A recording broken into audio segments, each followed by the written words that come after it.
TMC news live കൊച്ചിയിലേക്ക് സ്വാഗതം. ഈ വാർത്തകൾ നിങ്ങൾക്കായി അവതരിപ്പിക്കുന്നത് Lutech solar solutions, powered by Mayil food stuffs, Mookkannoor, city tower, city wear and city shoes, Angamaly and Cochin Kalabhavan Angamaly franchise.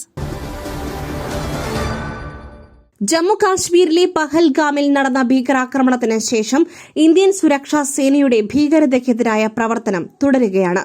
പുൽവാമയിൽ സജീവമായിരുന്ന ഭീകരരുടെ വീടുകൾ ഇന്ത്യൻ സുരക്ഷാ സേന തകർത്തു. പുതിയ നടപടിയിൽ താഴ്വരയ്ക്കുള്ളിൽ സജീവമായിരുന്ന തീവ്രവാദികളുടെ 2 വീടുകൾ കൂടി തകർത്തു. 2023 ജൂൺ മുതൽ സജീവ ലഷ്കർ കേഡറായ എഹ്സാൻ അഹമ്മദ് ഷെയ്ഖിന്റെ ഇരുനില വീട് സുരക്ഷാ സേന IED ഉപയോഗിച്ച് തകർത്തു. പാകിസ്ഥാന് മുന്നറിയിപ്പ് നൽകി ഇന്ത്യ. ജവാനെ വിട്ടു നൽകിയില്ലെങ്കിൽ കടുത്ത പ്രഹരം നേരിടേണ്ടി വരും.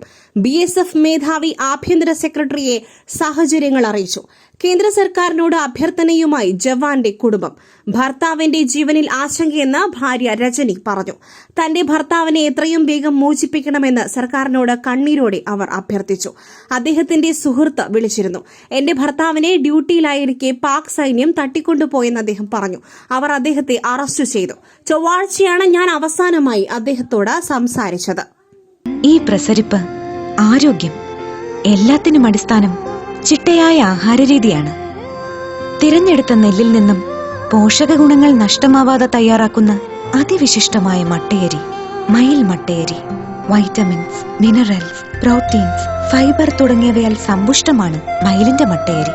കലർപ്പില്ലാത്ത മയിൽ മട്ടയരി ഒരിക്കൽ ഉപയോഗിച്ചവർ ശീലമാക്കുന്നു, എന്നെപ്പോലെ. മയിൽ റൈസ് ആൻഡ് ഫുഡ് പ്രോഡക്ട്സ്, ശ്രേഷ്ഠം സമ്പുഷ്ടം. BJP സംസ്ഥാന വൈസ് പ്രസിഡന്റ് ശോഭാ സുരേന്ദ്രന്റെ തൃശൂരിലെ വീടിന് സമീപം സ്ഫോടക വസ്തു എറിഞ്ഞു. എതിർവശത്തെ വീടിന്റെ ഗേറ്റിനോട് ചേർന്നാണ് അജ്ഞാതർ ഏറുപടക്കം പോലെ തോന്നിക്കുന്ന സ്ഫോടക വസ്തു എറിഞ്ഞത്. ഇന്നലെ രാത്രി 1 മണിയോടെയാണ് ശോഭയുടെ വീടിനടുത്ത് പൊട്ടിത്തെറിയുണ്ടായത്. ശോഭ അടക്കമുള്ളവർ വീട്ടിലുണ്ടായിരുന്നു. സംശയകരമായ രീതിയിൽ ഒരു കാർ കണ്ടതായി പ്രദേശവാസികൾ പോലീസിന് മൊഴി നൽകി. തന്നെ ലക്ഷ്യമിട്ടുള്ള ആസൂത്രിത നീക്കമെന്ന് ശോഭാ സുരേന്ദ്രൻ പറഞ്ഞു. CMRL എക്സലോജിക് മാസപ്പടി ഇടപാടിൽ CMRLന് സേവനം നൽകിയിട്ടില്ലെന്ന് വീണ സമ്മതിച്ചതായി SFIO. കുറ്റപത്രത്തിലാണ് SFIO ഇക്കാര്യം വ്യക്തമാക്കിയിരിക്കുന്നത്. കുറ്റപത്രത്തിലെ വീണയുടെ മൊഴിയിലെ കൂടുതൽ വിവരങ്ങളാണ് പുറത്തുവന്നത്. അതേസമയം CMRL എക്സലോജിക് മാസപ്പടി ഇടപാട് കേസ് കൂടുതൽ കേന്ദ്ര ഏജൻസികളിലേക്ക് SFIO കൈമാറി. അനധികൃത സ്വത്ത് സമ്പാദന പരാതിയിൽ മുഖ്യമന്ത്രിയുടെ chief principal secretary KM എബ്രഹാമിനെതിരെ CBI കേസെടുത്തു. അഴിമതി നിരോധന നിയമത്തിലെ വകുപ്പ് പ്രകാരമാണ് കേസ്. ഹൈക്കോടതി ഉത്തരവ് പ്രകാരമാണ് നടപടി. കേസിന്റെ FIR ഇന്ന് CBI കോടതിയിൽ സമർപ്പിക്കും. മനുഷ്യാവകാശ പ്രവർത്തകൻ ജോമോൻ പുത്തൻപുരയ്ക്കൽ നൽകിയ ഹർജിയിലാണ് KM എബ്രഹാമിനെതിരെ CBI അന്വേഷണത്തിന് ഹൈക്കോടതി ഉത്തരവിട്ടത്. മുഖ്യമന്ത്രിയുടെ ചീഫ് പ്രിൻസിപ്പൽ സെക്രട്ടറിയും കിഫ്ബി സിഇഒയും മുൻ ചീഫ് സെക്രട്ടറിയുമാണ് KM Abraham. CBI Kochi unit സൂപ്രണ്ടിനാണ് കോടതി അന്വേഷണത്തിനുള്ള നിർദ്ദേശം നൽകിയിരിക്കുന്നത്. പ്രായപൂർത്തിയാകാത്ത സഹോദരിമാരെ പീഡിപ്പിച്ചെന്ന പരാതിയിൽ 17-കാരൻ പിടിയിൽ. മൂഴിയാർ സ്വദേശിയായ 17-കാരനെ കൊല്ലം ജുവനൈൽ ഹോമിലേക്ക് മാറ്റി. 9, 12, 13 വയസ്സുള്ള സഹോദരിമാരാണ് പീഡനത്തിന് ഇരയായത്. കഴിഞ്ഞ വർഷമായിരുന്നു കേസിനാസ്പദമായ സംഭവം നടക്കുന്നത്. കോന്നിയിൽ പഠിക്കുന്ന സമയത്ത് മധ്യവേനൽ അവധിക്ക് വീട്ടിലെത്തിയപ്പോഴാണ് കൌമാരക്കാരൻ പെൺകുട്ടികളെ പീഡനത്തിന് ഇരയാക്കിയത്. അമ്മ വീട്ടിലില്ലാത്ത സമയം നോക്കി അവിടെ എത്തി പെൺകുട്ടികളെ ലൈംഗികമായി ദുരുപയോഗം ചെയ്തു എന്നാണ് കേസ്.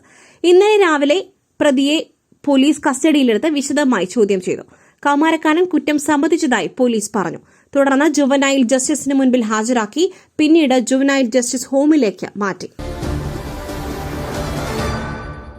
ഒമാനിലെ ഖസബിലുണ്ടായ വാഹനാപകടത്തിൽ കൊല്ലം സ്വദേശിയായ യുവാവ് മരിച്ചു. കൊല്ലം അഞ്ചൽ ഏരൂരിലെ ഉത്രം വീട്ടിൽ ജിത്തു കൃഷ്ണനാണ് മരിച്ചത്.